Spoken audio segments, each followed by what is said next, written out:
Assalamualaikum warahmatullahi wabarakatuh. Nama saya Risalma Nurdini, NPM 1911110008.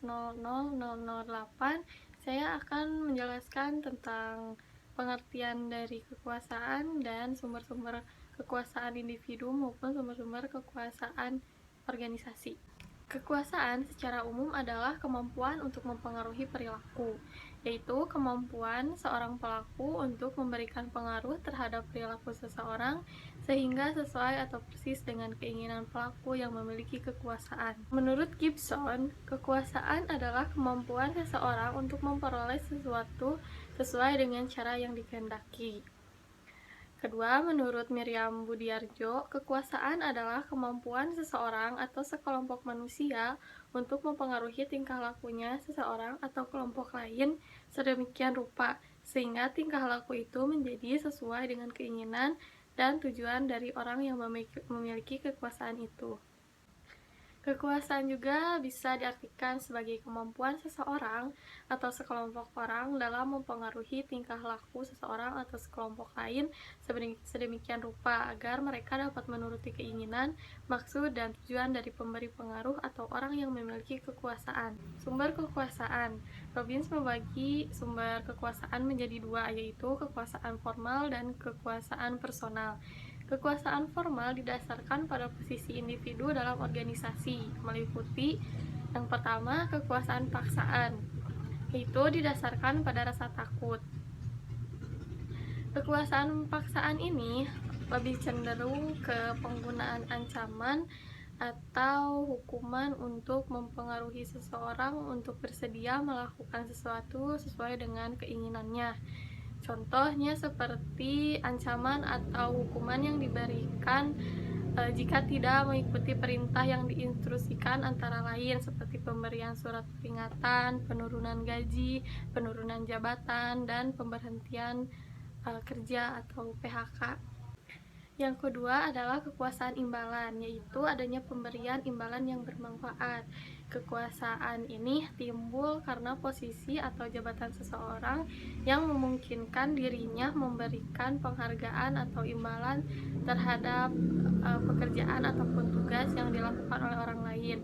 Contohnya seperti seorang manajer yang memiliki kekuasaan untuk melakukan penilaian kinerja terhadap karyawan untuk menentukan besaran kenaikan gaji terhadap karyawan tersebut. Yang ketiga adalah kekuasaan hukum, yaitu kekuasaan yang dimiliki seorang pemimpin sebagai hasil dari posisinya dalam suatu organisasi atau lembaga. Contohnya seperti kepala sekolah. Jabatan sebagai kepala sekolah didapat oleh seseorang berdasarkan kemampuan dan usaha yang dilakukannya. Kepala sekolah merupakan jabatan tertinggi dalam sebuah sekolah yang membawahi bawahan seperti guru dan lain-lain. Nah, segala peraturan dan kewenangan yang dimiliki dan dikeluarkan oleh kepala sekolah menjadi sesuatu aturan yang harus dipatuhi tanpa terkecuali oleh semua pegawai di sekolah tersebut.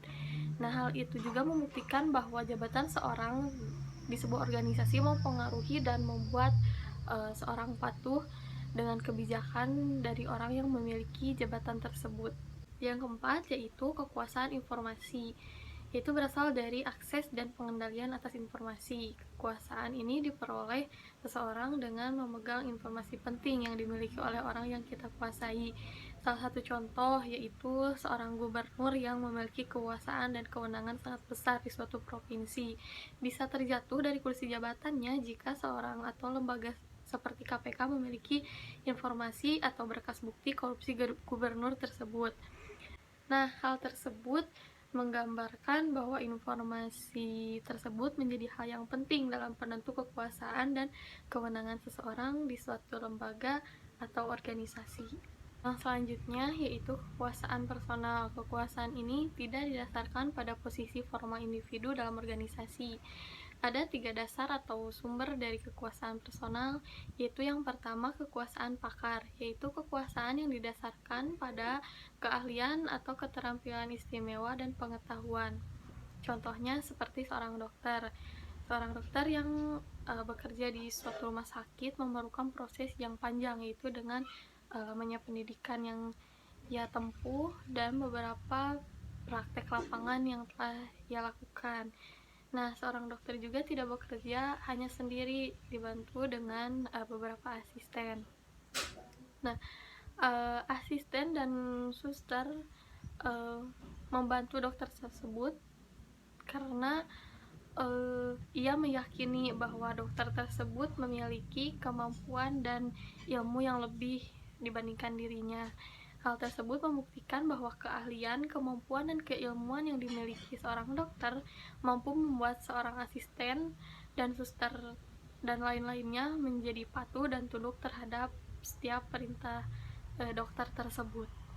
Yang kedua ada kekuasaan rujukan, yaitu didasarkan pada identifikasi orang yang mempunyai sumber daya atau ciri pribadi yang diinginkan orang lain. Kekuasaan rujukan ini merupakan kekuasaan yang diperoleh atas dasar kekaguman, keteladanan, karisma, dan kepribadian dari seorang pemimpin. Contohnya, seseorang yang memimpin jutaan orang karena kepribadian dan karismatiknya. Yang ketiga adalah kekuasaan karismatik, yaitu perluasan dari kekuasaan rujukan yang berasal dari kepribadian dan gaya interpersonal. Contohnya adalah Insinyur Soekarno, seorang pemimpin yang karismatik. Dia menggunakan kemampuan orasi dan pidato yang kuat, serta kepribadian yang menarik. Dia menggerakkan masyarakat untuk melakukan perubahan-perubahan yang positif. Assalamualaikum warahmatullahi wabarakatuh. Perkenalkan, nama saya Mega Timiani dari kelas 3A Manajemen nomor NPM 191000016. Di sini saya akan mempresentasikan dari pelajaran perilaku keorganisasian dan menjelaskan tentang yang pertama sumber dan karakteristik target, dan yang terakhir adalah taktik kekuasaan. Dan yang pertama, sumber dan karakteristik target bisa dibagi menjadi dua. Yang pertama sumber kekuasaan dan yang terakhir karakteristik target. Jadi sumber kekuasaan dibagi menjadi 7. Yang pertama legitimasi, yang kedua imbalan, ketiga paksaan, yang keempat keahlian, yang kelima rujukan, yang keenam informasi, dan yang ketujuh adalah koneksi. Dan karakteristik target juga dibagi menjadi 6. Yang pertama dependensi, yang kedua ketidakpastian, yang ketiga kepribadian, yang keempat integrasi, yang kelima jenis kelamin atau gender, dan yang keenam adalah umur dan budaya. Sumber dan karakteristik target akan menghasilkan komitmen, kepatuhan, penolakan. Dan yang kedua yaitu strategi kekuasaan memiliki 4 tahap. Yang pertama tahap 1 yaitu atasan dan bawahan saling menciptakan, saling pengaruh mempengaruhi atau influence system. Yang tahap kedua atasan dan bawahan saling berupaya menciptakan rasa ketergantungan atau dependency system. Dan yang tahap ketiga tercipta sistem kepatuhan dan loyalitas atau obedience and loyalty system. Dan tahap yang terakhir yaitu tahap keempat, jika gagal atau tidak terjadi kepatuhan atau tidak loyalitas, maka dipergunakan otoritas atau kewenangan kekuasaan sebagai bagian perilaku politik. Dan yang ketiga yaitu taktik kekuasaan. Taktik kekuasaan itu taktik diperlukan dalam melakukan sesuatu atau mencapai tujuan tertentu. Dengan taktik yang tepat, tujuan pun akan tercapai. Berkaitan dengan kekuasaan, Stephen P. Ribons mengidentifikasikan 7 dimensi atau strategi dalam menggunakan kekuasaan, yaitu yang pertama nalar, yaitu dengan menggunakan fakta dan data untuk membuat penyajian gagasan yang logis dan rasional. Dan yang kedua keramahan, dengan menggunakan sanjungan penciptaan goodwill, bersikap rendah hati dan bersahabat sebelum mengemukakan suatu permintaan. Yang ketiga, koliasi. Koliasi yaitu melalui pencari dukungan orang lain dalam organisasi untuk mendukung keinginannya. Ya, yang keempat, tawar-menawar, yaitu menggunakan perundingan melalui pertukaran manfaat atau keuntungan. Yang kelima, ketegasan. Ketegasan dapat menggunakan pendekatan yang langsung dan kuat seperti menuntut permintaan, mengulangi peringatan, memerintahkan individu melakukan apa yang dimintanya, dan menunjukkan bahwa aturan menurut pematuhan. Yang keenam, sanksi. Sanksi berupa penggunaan imbalan dan hukumnya yang ditentukan oleh organisasi seperti mencegah atau menjanjikan kenaikan gaji, mengancam, memberikan penilaian kerja yang tidak memuaskan atau menahan promosi, dan yang terakhir adalah otoritas lebih tinggi, yaitu mencari dukungan dari tingkatan lebih tinggi dalam organisasi untuk mendukung permintaan. Assalamualaikum warahmatullahi wabarakatuh. Perkenalkan, nama saya Salam Rizkatil Abdul Salam, NPM saya 1911000023. Di sini saya akan menjelaskan yang pertama pengertian politik, yang kedua perilaku politik dalam organisasi, yang ketiga faktor-faktor yang mempengaruhi perilaku politik. Yang pertama, politik dari bahasa Yunani yaitu politikos, dan ada dari bahasa Arab yaitu siasah. Dari bahasa Yunani, politikos, dan politikos itu yang berarti dari, untuk, atau yang berkaitan dengan warga negara, adalah proses pembentukan dan pembagian kekuasaan dalam masyarakat yang antara lain berwujud proses pembuatan keputusan khususnya dalam negara. Politik itu adalah seni dan ilmu untuk meraih kekuasaan secara konstitusional maupun non-konstitusional. Di samping itu, politik juga dapat ditilik dari sudut pandang berbeda, yaitu antara lain: yang pertama, politik adalah usaha yang ditempuh warga negara untuk mewujudkan kebaikan bersama. Teori klasik Aristoteles. Yang kedua, politik adalah hal yang berkaitan dengan penyelenggaraan pemerintahan dan negara. Yang ketiga, politik merupakan kegiatan yang diarahkan untuk mendapatkan dan mempertahankan kekuasaan di masyarakat. Politik juga segala sesuatu tentang proses perumusan dan pelaksanaan kebijakan publik. Dalam konteks memahami politik, perlu dipahami beberapa kunci, antara lain kekuasaan politik, legitimasi sistem politik, perilaku politik, partisipasi politik, proses politik, dan juga tidak kalah pentingnya untuk mengetahui seluk-beluk tentang partai politik. Yang kedua, perilaku politik dalam organisasi. Perilaku politik adalah kegiatan yang tidak dipandang sebagian dari peran formal seseorang dalam organisasi, tetapi mempengaruhi atau berusaha mempengaruhi distribusi keuntungan dan kerugian di dalam organisasi. Yang ketiga, faktor-faktor yang mempengaruhi perilaku politik. Perilaku politik seseorang dapat dipengaruhi oleh berbagai hal. Adapun beberapa faktor yang mempengaruhi perilaku politik.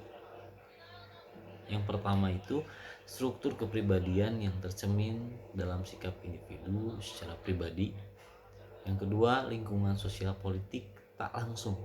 Dalam hal ini seperti sistem politik, sistem ekonomi, sistem budaya, dan media massa. Yang ketiga, lingkungan sosial politik langsung yang mempengaruhi dan membentuk kepribadian aktor seperti keluarga, agama, sekolah, dan kelompok pergaulan. Yang keempat, lingkungan sosial politik langsung berupa situasi, yaitu keadaan yang mempengaruhi aktor secara langsung ketika hendak melakukan suatu kegiatan. Yang kelima, basis fungsional sikap, yaitu kepentingan, penyesuaian diri, eksternalisasi, dan pertahanan diri. Baik, Assalamualaikum warahmatullahi wabarakatuh. Perkenalkan, nama saya Agus Fahmi Ali Maskur dari kelas 3A Manajemen PDKM 1911 Saya akan coba untuk menjelaskan taktik memainkan politik dalam organisasi. Untuk memainkan komponen-komponen politik dalam organisasi, mengkaji taktik dan strategi yang digunakan oleh seseorang atau subunit untuk meningkatkan peluangnya dalam meningkatkan permainan politik individu atau subunit.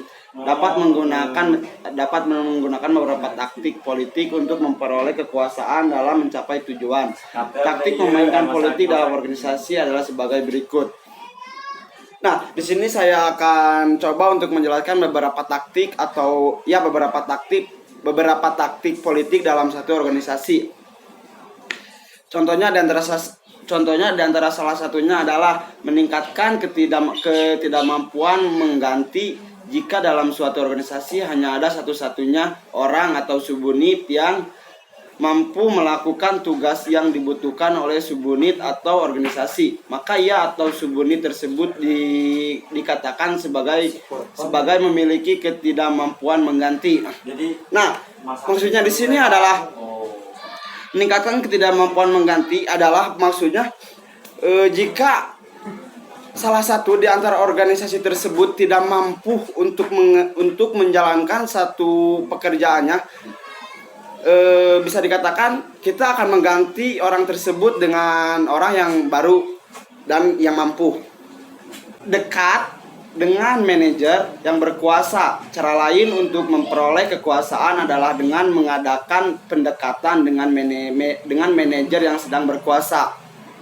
Nah, di sini salah satunya dengan cara apa kita bisa menjadi dekat dengan manajer? Salah satunya dengan cara bekerja kita dengan bersungguh-sungguh, dengan giat, dengan penuh kerja keras, maka hati seorang manajer pun akan luluh. Dan adapun cara kotor yang dimainkan dalam politik, diantaranya salah satunya memanipulasi informasi. Taktik lain yang sering dilakukan adalah manipulasi informasi. Manajer menahan informasi, menyampaikan informasi kepada pihak lain secara selektif, mengubah informasi untuk melindungi dirinya. Nah, menurut saya di sini bisa dikatakan dengan cara kotor. Maksudnya cara tersebut tidak sesuai dengan keadaan yang sebenarnya. Nah, dan adapun cara lain, menyalahkan atau menyerang pihak lain. Manajer biasanya melakukan ini jika ada sesuatu yang tidak beres atau mereka tidak dapat menerima kegagalannya dengan cara menyalahkan pihak lain yang mereka anggap sebagai pesaingnya. Nah, dan adapun taktik positif sebagai berikut: menciptakan dan menjaga image yang baik. Taktik positif yang sering dilakukan adalah menjaga citra yang baik dalam organisasi tersebut. Hal ini meliputi penampilan yang baik, sopan, berinteraksi, dan menjaga hubungan baik dengan semua orang. Menciptakan kesan bahwa mereka dekat dengan semua orang penting dan hal yang sejenisnya. Khususnya di sini, kita sebagai manajer, kita harus menjaga akhlak dan moral kita untuk citra satu organisasi tersebut. Definisi kepemimpinan secara garis besar adalah kemampuan yang dimiliki oleh seseorang untuk mempengaruhi orang lain dalam hal bekerja yang bertujuan untuk mencapai sasaran dan target tertentu. Kepemimpinan adalah kemampuan untuk mempengaruhi satu kelompok menuju pencapaian sebuah visi atau tujuan yang ditetapkan. Kepemimpinan dapat secara formal maupun informal yang ditimbul di luar struktur organisasi. Maksudnya di sini gini, menurut saya ada satu orang yang bisa dikatakan itu adalah pemimpin, di mana pemimpin itu bisa memimpin banyak orang untuk mencapai tujuannya dan bisa bekerja dengan baik dan efisien secara keseluruhan. Oke, selanjutnya kita akan coba untuk membahas sedikit tentang definisi kepemimpinan. Akan banyak definisi kepemimpinan menurut para ahli.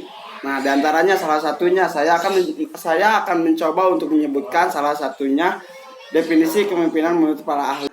Definisi kepemimpinan menurut Stoner. Kepemimpinan adalah rangkaian kegiatan penetapan berupa kemampuan mempengaruhi perilaku orang lain dalam situasi tertentu agar bersedia bekerja sama untuk mencapai tujuan yang telah ditetapkan. Assalamualaikum warahmatullahi wabarakatuh. Nama saya Rizky Al Mustafa dari kelas 3A Manajemen Prodi Manajemen S1. Di sini saya akan membahas perbedaan pemimpin dan manajer. Di sini saya akan membahas perbedaan pemimpin dan manajer. Pemimpin dan manajer, perbedaannya pemimpin membangun visi, manajer membangun tujuan. Seseorang pemimpin memiliki pemikiran visioner tentang perusahaan pada masa yang akan datang. Pemimpin akan berpikir lebih jauh ke depan dibandingkan dengan karyawan biasa. Pemimpin akan mengajak semua stakeholder untuk mencapai visi yang sudah dibuat. Sedangkan manajer lebih berfokus pada mengatur, mengukur dan mencapai tujuan. Manajer juga selalu berusaha untuk memastikan visi yang dibuat seorang pemimpin perusahaan agar bisa terlaksana. Yang selanjutnya, pemimpin memberi motivasi, manajer hanya memerintah. Pemimpin akan memberikan motivasi kepada seluruh karyawan agar selalu bekerja dengan baik. Sedangkan tugas manajer adalah memerintahkan kepada karyawan agar mengerjakan semua tugas yang menjadi tanggung jawabnya, sehingga menghasilkan output yang baik sesuai dengan harapan pemimpin. Pemimpin punya ide, manajer mewujudkan ide. Pemimpin memiliki banyak ide untuk kemajuan bisnis perusahaan yang diberikan kepada para manajer untuk mewujudkan secara nyata. Tugas manajer adalah mewujudkan ide tersebut sesuai dengan harapan pemimpin. Walaupun terkadang tidak masuk akal, manajer tetap bekerja keras untuk mewujudkan ide tersebut dan memastikan semua karyawan bekerja dengan baik dan benar. Dan seterusnya, pemimpin mengambil risiko dan manajer mengatur risiko. Pemimpin tidak ambil pusing dengan risiko bisnis untuk mencapai kesuksesan. Semakin besar risiko, maka semakin besar pula hasil yang akan didapatkan. Berkebalikan dengan manajer yang lebih takut mengambil risiko, sehingga manajer selalu membuat analisis dan perhitungan yang matang untuk meminimalisir risiko kegagalan, karena manajer akan bertanggung jawab atas semua karyawan dan juga pemimpin perusahaan. Pemimpin idealis dan manajer realistis. Pemimpin perlu memiliki sifat idealis, tujuannya agar semua bisa berjalan dengan baik dan sesuai dengan ekspektasi. Sedangkan untuk manajer akan bersifat lebih realistis karena sudah mengetahui secara detail kondisi sebenarnya. Kadang apa yang diminta seorang pemimpin tidak bisa dijalankan dengan baik karena terkendala kondisi. Saya akan menjelaskan fungsi-fungsi kepemimpinan. Yang pertama, menyusun strategi yang tepat. Salah satu fungsi kepemimpinan yang paling penting dan utama adalah menyusun strategi yang tepat. Kepemimpinan yang baik akan membantu grup atau anggota untuk bisa menjalankan atau menyusun tujuan-tujuan yang sudah dibuat dan sudah disahkan oleh semua anggota. Yang kedua, merancang taktik. Kepemimpinan sangat identik dengan peluang dan risiko. Di sinilah fungsi kepemimpinan memainkan salah satu fungsi kepemimpinan akan memudahkan kita untuk memasang taktik agar bisa menjual produk-produknya keluar-luar. Yang ketiga, penyelesaian masalah. Penyelesaian masalah di sini kemungkinan akan berunding dengan anggota-anggota atau karyawan dan memikirkan apa jalan keluar untuk masalah tersebut agar tidak ada orang untuk mencari jalan keluar hanya dengan pendapat sendiri. Yang keempat, pengambilan keputusan yang tepat. Kepemimpinan akan mengambil keputusan yang tepat dan memikirkan itu dengan matang-matang. Apa resiko dan apa yang akan dia dapat untuk keputusan yang tepat tersebut, dan memberikan contoh fungsi kepemimpinan. Pemimpin akan memberikan motivasi kepada karyawan agar bisa memberikan masa depan yang jelas. Contohnya seperti si A itu adalah kepemimpinan dan si B adalah karyawan. Nah, si A ini akan memberikan motivasi kepada si B agar kerjaannya bisa mendapat nilai yang baik dari pemimpin tersebut, dan akan memberikan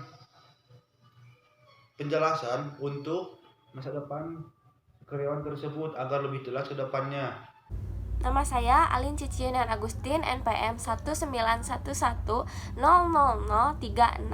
Di sini saya akan menjelaskan mengenai 3 materi terakhir. Yang pertama yaitu ada pendekatan teori kepemimpinan, yang kedua ada ciri-ciri seorang pemimpin yang efektif dan efisien, dan yang terakhir, yang ketiga, yaitu kriteria keberhasilan kepemimpinan.